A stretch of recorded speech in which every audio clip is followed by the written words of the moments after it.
You already know it's your boy, the Maniac, and this is the Michigan Wolverines versus the Purdue Boilermakers preview. Now, with that being said, you know the slogan. Let's talk about it. Let's talk about it. But before we do, I want to thank everyone who wished me a happy birthday, man. Thank you all to Gold Blue Nation, man. I appreciate it. Even a couple of Buckeyes, man. Shout to you. Yes, I hate your team. I hate the Buckeyes with all my guts. But you know what? There are some good Buckeye fans out there. So shout to you guys for wishing me a happy birthday, man. I really appreciate that from everybody, from the bottom of my heart. And my brother, the Maze Man, man. Nice shout out on the Monday show, man. So thank you all for that. But anyway, let's get to it, man. Let's talk about it. This Saturday is going down. A night game. Another one. Michigan's fifth one for the season. Now, buy it. I know there's some fans that love night games. Me, I'm not saying I hate them. I just don't like too many of them. I'm getting up there in age. I'm going to be honest. So, by 9, 10 o'clock, I'll be ready. Yes, call me what you want. But that's how it is. Now, you know, I'll be up later, and then we got to do the recap show. So I'm not the biggest fan of night games, but just give me 3 for the year. I'm cool with that. This is Michigan's fifth. 1, 2, 3, 4, 5. That's 5 night games already for this year. So I'm going to assume this is the last night game of the year for Michigan, because then we go to Northwestern, to Maryland, and of course, end it at home with Ohio State, which is always a noon game. So I think we're good after that. But anyway, let's get to this game, man. Let's start with our opponent, Purdue. Listen, man, there's no way around it. Purdue comes into this game losing 6 straight games. Losers of their last 6. They 2-6 overall, 0-5 in Big Ten play. They are a doormat of the conference. They arguably the worst team in the Big Ten. Hands down. There's really no debate in regarding that. This Purdue team is very bad. Their secondary ranks as one of the worst in the Big Ten. So you know what that means. Opportunity in the passing game. They are led by their quarterback, Ryan Brown. 8 touchdowns, 7 interceptions. Not having a good season. Also, they senior running back, Devin Maccabee, which seems like he's been in Purdue for a long time. But, you know, he's pretty much their best player, honestly. And their leading receiver, Michael Jackson III. No relation to the late, great Michael Jackson. Hee. But anyway, man, look, this is not about whether Michigan can win this game or not. This is about Michigan doing the things they have issues being consistent with, right? Passing game, rhythm, third down efficiency. These are the things that Michigan offensively has been inconsistent with as a team, period, but especially on the offensive side. Especially on the offensive side. We need to sustain drives. We need to convert on third down. And the O-line needs to be consistent. And we need to get these receivers involved, man. Listen, last week, Bryce only threw for 86 yards, I believe. By it, we won the game, right? Again, like I've mentioned in my recap, that's what matters. But we're going up against arguably the worst secondary in the Big Ten and one of the worst in the nation. This is a minimum 250-yard passing day for Bryce. This defense is bad. So let's start with the offense. Now, there's rumors. Again, this is Wednesday, October 29th. There are rumors. I haven't heard nothing definitive yet that Justice Hayes is walking around in the booth. Some are whispering broken foot. Please tell me that's not the case, man. Please tell me that's not the case, that Justice Hayes has a broken foot. And Cole Sullivan's injury, which I believe is an arm injury, might be worse than anticipated. These are 2 key players, man. One on the defense, one on the offense. If these guys have to miss significant time, which the season is almost done, that's not going to be good luck, or even worse, out for the season. So again, there's nothing definitive as of today, October 29th, but hopefully that's not the case. We get these guys back soon. So offense, we got to get Bryce going. And of course, we have to get our tight ends involved. Whenever we get these tight ends involved, this offense is flowing. This offense is looking efficient. We've seen that. New Mexico, Washington, Nebraska. Listen, you get these tight ends involved, good things happen. Chip, Sharon Moore, who mentioned that he does have a hand in the offense for the most part. He has input, but Chip is calling plays. Just let him call plays, man. Just let him do it, Sharon. Ohio State game, I'll give you that. Because you know what? You've won that game 4 years in a row. So that game, I'm good with that one. You have in the hand. Just let him cook, Sharon. Let him cook. So look, it's looking like no Justice Hayes, but guess what? We have a guy by the name of Jordan Marshall who has back-to-back 100-yard games, and he is a weight bully. That guy is strong. He get them tough yards.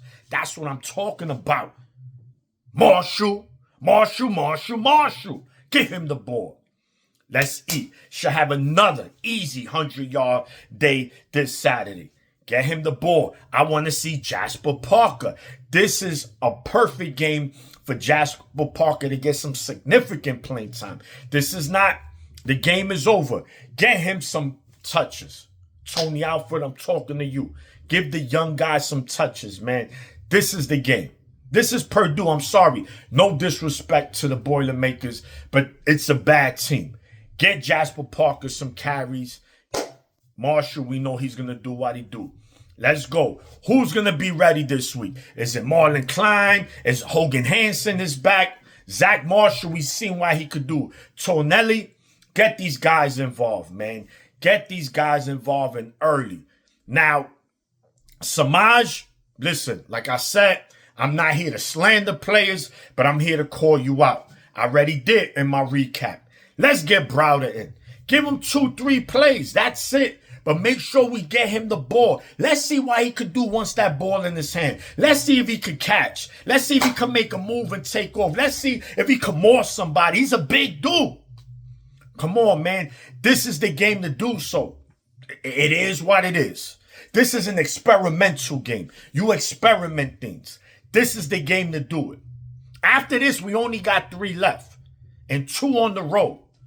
So this is going to be the easiest game of the last 3. So this is the game to do it.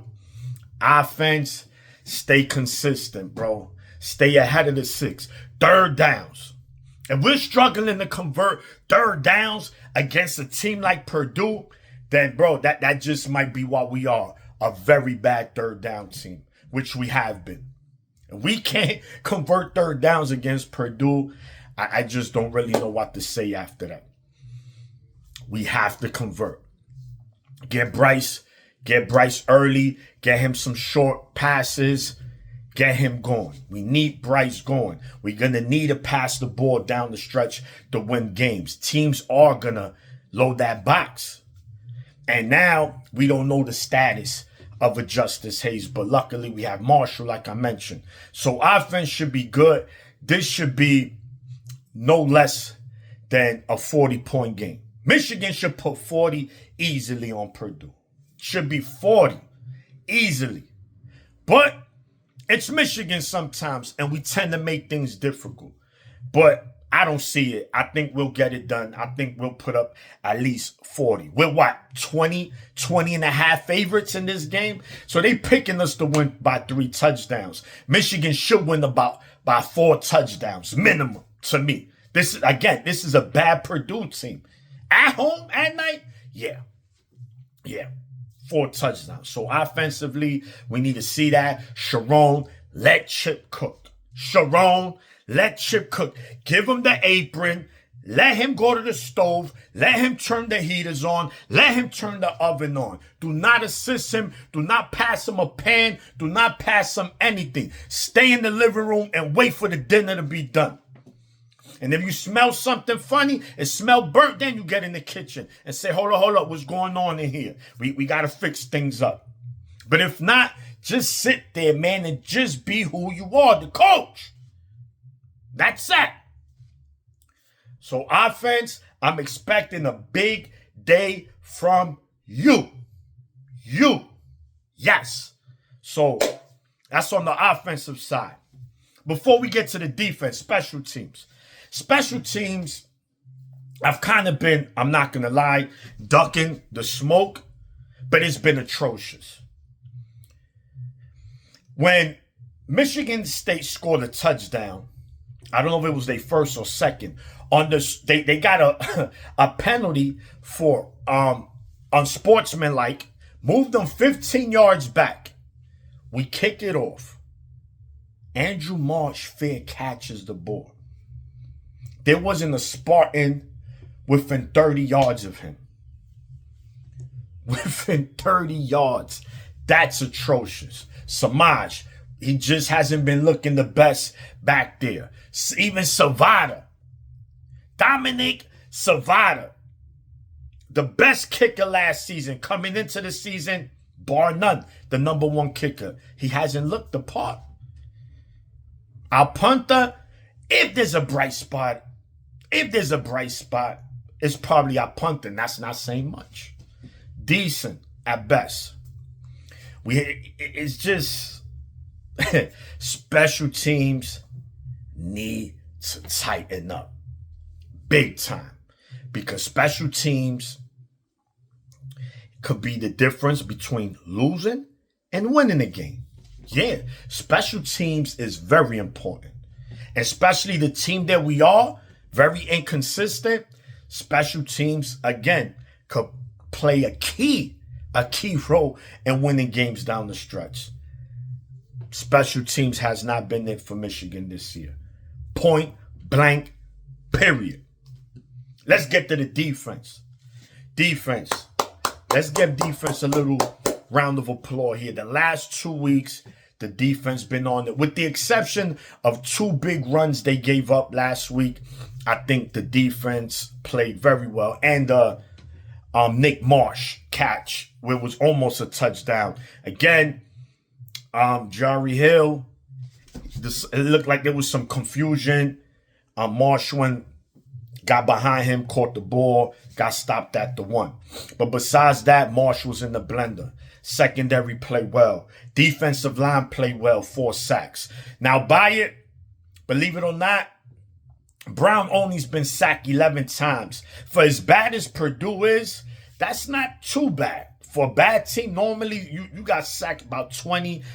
Nebraska, I believe Riola's been sacked close to 30 times already this year. So 11 sacks. The O-line hasn't been atrocious protecting him, but there will be opportunity. Derek Moore is currently second in the Big Ten with 6.5 sacks. I believe Caden Curry from Ohio State, 7. And the guy from Minnesota, I forget his name off the bat, was 7. So they tied for first, and Derek Moore second with 6.5. This should be a game where he should have a minimum 2 sacks. At least 2 sacks this game. Give me that, Derek Moore. D-line's playing solid. Secondary's playing solid. But again, like I mentioned early in the video, Cole Sullivan. What is the status? And we also hearing, and I'm sorry, Jimmy Rolder. Jimmy Rolder might be out for this game. That one was a curveball late. A late curveball. So I don't know. You know how Michigan is when it comes to these injuries. They play it close to the chest. They don't really disclose much till late in the week, so we don't know what's going on. But, you know, we got Bowles. He's ready. We got Ernest Hausman, the leader of this defense. He's our middle linebacker. So, you know, we got some young guys there. And again, this is Purdue, luckily. I know I'm not trying to disrespect. I'm just calling it like it is. They a bad team. And, you know, in the words as I say, they cacadoodle. Purdue is cacadoodle. So, you know what? Get these guys some time, man. Let's just hope these injuries to these players are not long-term. And we're going to make a run, and make a run to the playoffs. These guys will be needed on the staff. So, again, we'll see hopefully later in the week. But defense, again, I want to see defensive line, pass rush. This week, no 100-yard rusher. Maccabee, I want him tied down. Tied down. Like that. Where you nowhere. You go nowhere. We need to do that. We gave up 100 yards last week. That kind of left a bad taste in my mouth. I didn't like that. This week, no. You're not getting 100. You make them one-dimensional, and then our D-line feast. Jay Sean, let's eat. Let's get 2-3 sacks ourselves. I want this to be a 4-5 sack game for Michigan, man. Linebackers, again, smart, taking right angles, and tackling. We know tackling has been an issue for Michigan, but the last 2 weeks, it has gotten better. It hasn't been officially fixed, but it has gotten better. Hillman, he played a good game, but at times, he gets a little, too break down, champ. You get too aggressive. He just needs to calm down a little, because sometimes, that's why he misses a lot of tackles. He don't come in, he doesn't break down. He just goes in. You got to break down. And he's always looking for the big hit. Sometimes, that could be a reason. But he did play a good game against Michigan State, but I expect him to do more. And of course, Michigan to continue their streak of at least one turnover every game this season. I expect them to turn Purdue over, whether it's 1 time, 2, 3 times. Can we get a pick six? Can we get a fumble to the house? We have no defensive touchdowns this year. Come on. The last 4 years, that wasn't the case. We had multiple of them. I want to see it. Come on. Is this the game we see it? I don't know. Hopefully. But the defense remains solid and hold this team to 10, man. 10 points. So what I'm giving, this is what I'm giving Purdue. 10 points, defense. Come on. Come on. 10 points. Minimum. That's it. That's it. 10 points. That's all I want to see the defense at most give up. 10 points. That's it. I'll take a shutout, honestly, but 10 points. So, defense, going to continue to do what they do. This is down the stretch. After this game, we do get a bye, so that's the beauty. Get these guys rest up, and then there's the last 3-game stretch. And, that's it. This is do or die. Every game is a playoff game for Michigan now. Every single game. So, there you have it, man. I'm expecting the defense to continue its good play. In fact, I expect them to be dominant this Saturday. And as they should. As they should. There shouldn't really be much of a struggle. This should be a domination for Michigan's defense. Again, 10 points. So I'm going to go Michigan about 44-10. I'm going to give Purdue 10. 44-10 Michigan. They get it done. Hopefully, spectacular fashion and injury-free. Because it's just like every week, man, we can't escape it. I'm a 49er fan. And if you watch the NFL closely, we are the most injured team since 2017. And this Michigan team is like falling in line, bro. And it's like, come on. Like, what's happening to my football teams? But look, that's the recap. Michigan, Purdue. It's your boy, the Maniac. And I'm out. 1. Go Blue.